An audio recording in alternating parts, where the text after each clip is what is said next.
Hirit ni Dina nang maghiwalay sila ni Vic. What can you do, virgin ako. Walang murahan, walang sigawan at sabunutin na nangyari sa pagitan ni Dina Bonnevie at Connie Reyes nang pareho silang ma-involve kay Bossing Vic Soto. Parang kwento rin sa teleserye at pelikula ang naging love story ni Dina at Vic dahil sa pagpasok sa eksena ni Connie na siyang naging dahilan kung bakit naghiwalay ang dating showbiz couple. Ayon kay MSD, matagal na niyang napatawad sina Bossing at Connie pero hindi naging madali para sa kanya na tanggapin ang paghihiwalay nila ng TV host at komedyante. Walang itinago si Dina sa muling pagbisita niya sa Fast Talk with Boy Abunda nitong Friday, May 10, at nang mapag-usapan ang breakup nila noon ni Vic. Kwento ng bitter-anang aktres, mga bata pa ang anak nila ni Vic na sina Danica at Oyo nang maghiwalay sila. We never fight in front of the kids and I never badmouth their dad. Never ko siyang siniraan sa mga anak niya and I would always say, you only have one dad, and you have to respect him. Whatever it is. Minsan sasabihin nila, there's another boy in the house. Who's that? You ask your dad about it but, you know, you have to respect him because you'd only have one dad and no other. Dun naman ako confused si Oyo, how come there's another boy? Who's that? And the boy? Why is he riding on Papa's back? Tapos sabi niya, who's the boy?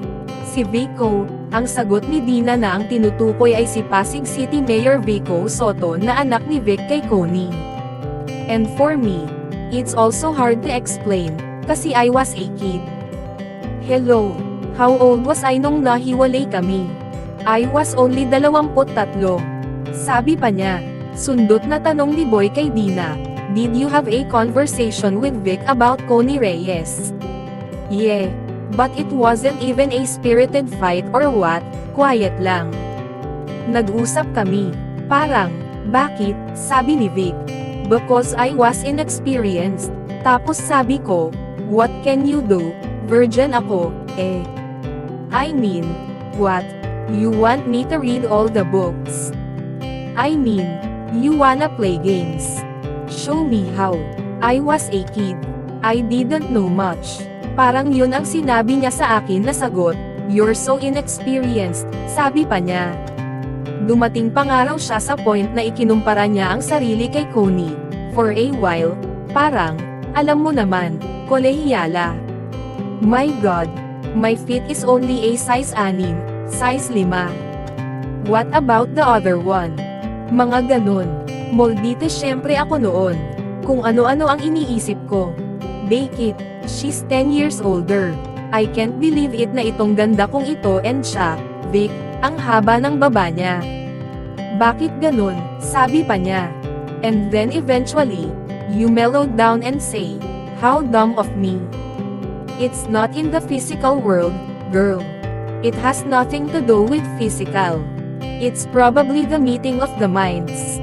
Kasi that time, Vic also wanted to start producing and, of course, I could not contribute anything to that because I was young.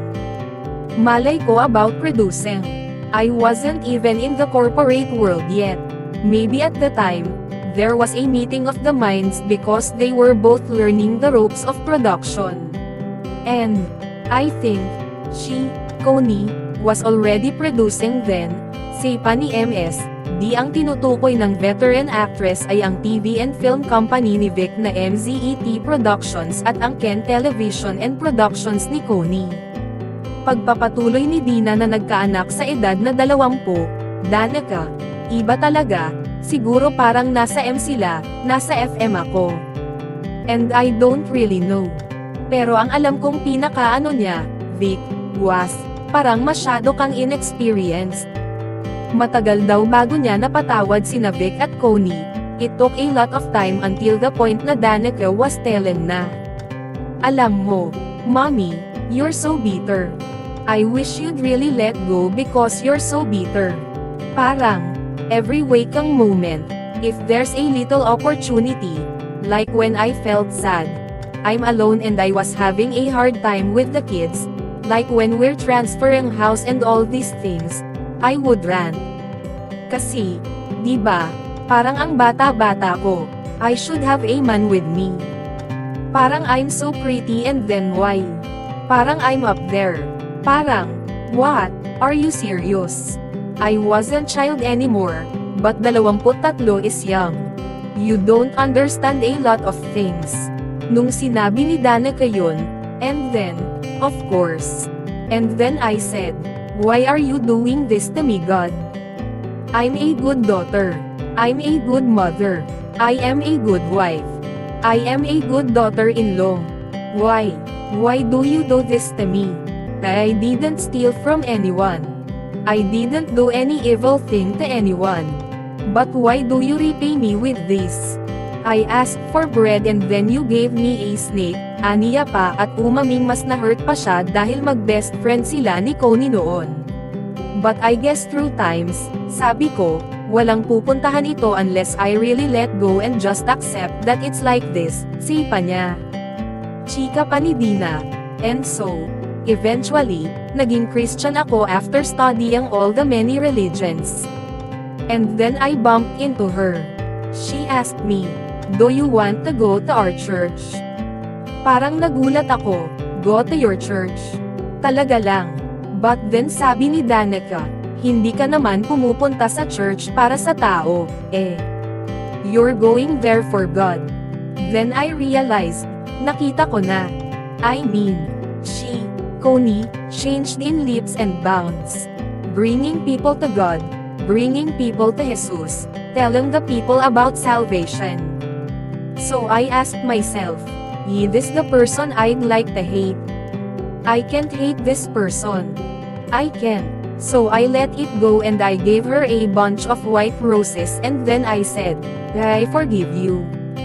Actually, there was one time na she tried to talk to me and ano pa ako noon, kasi it was in public. But then, I forgave her, I forgave Vic.